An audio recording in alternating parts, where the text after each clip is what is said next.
गंजबसौदा में भक्ति दर्शन फाउंडेशन परिवार के तत्वाधान में आयोजित 15 दिवसीय नर्मदा परिक्रमा के पावन पथ की तपो यात्रा पूर्ण कर नगर लौटे परिक्रमा वासियों का भव्य सम्मान समारोह शनिवार को नौलखी मंदिर में आयोजित हुआ।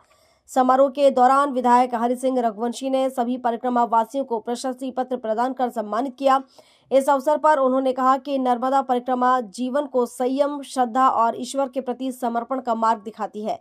जब मनुष्य तप और त्याग के साथ माता नर्मदा के तट पर चलता है तो उसके जीवन में एक नई आध्यात्मिक ऊर्जा का संचार होता है। सभी परिक्रमा वासियों की सुरक्षित और यह आनंदमय यात्रा जीवन भर यादगार रहेगी। नर्मदा यात्रा के संयोजक पंडित भगवान प्रसाद शास्त्री ने कहा, नर्मदा परिक्रमा केवल एक यात्रा नहीं बल्कि संपूर्ण जीवन को पवित्र बनाने वाला तप है। उन्होंने बताया कि फाउंडेशन परिवार द्वारा प्रतिवर्ष यह यात्रा आयोजित की जाती है और यात्रा का यह 5वां साल था। प्रत्येक वर्ष श्रद्धालुओं की संख्या बढ़ती जा रही है। उन्होंने परिक्रमा वासियों का उत्साह वर्धन करते हुए कहा, नर्मदा माता की इस परिक्रमा से नगर ही नहीं समाज का आध्यात्मिक वातावरण निर्मल होता है। आप सभी ने जो तप किया है वह पूरे नगर के लिए आलोक बनकर चमकेगा। सम्मान समारोह के दौरान उत्साहित परिक्रमा वासियों ने अपने आत्मीय अनुभव साझा करते हुए बताया कि यात्रा के दौरान नर्मदा माता की कृपा ने हर बाधा को साधना में बदल दिया। नौलखी मंदिर में चल रहे गीता जयंती सप्ताह के आध्यात्मिक वातावरण में यह सम्मान समारोह और भी प्रेरक बन गया। अंत में भक्ति दर्शन फाउंडेशन परिवार ने सभी परिक्रमा वासियों के मंगलमय जीवन की कामना करते हुए नगर वासियों से आग्रह किया है कि वे भी नर्मदा माता की इस पावन परंपरा से जुड़कर अपने जीवन को धन्य बनाएं। कार्यक्रम का संचालन सनातन धर्म सेवा संस्थान के अध्यक्ष राजेश माथुर ने किया। संसार को छोड़ चुके, लेकिन सबसे बहुत बढ़िया काम यहाँ चल रहा है।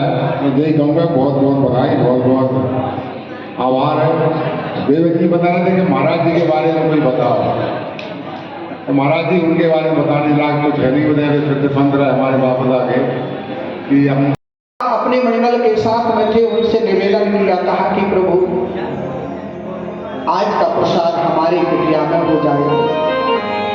संतों ने कहा ठीक है, हो जाएगा, ठाकुर जी को भोग लगाएंगे, प्रसाद पा लेंगे। प्रसाद आया और प्रसाद पाने के बाद में उन संतों के उड़िया बाबा के संत मंडल में वहां पर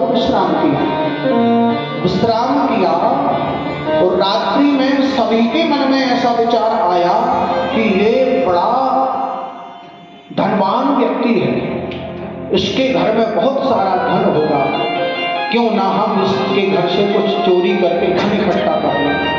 सबके मन में विचार आया।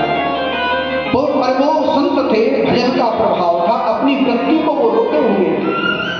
और प्रातः काल हुआ, सभी संतों ने संध्या वंदन की।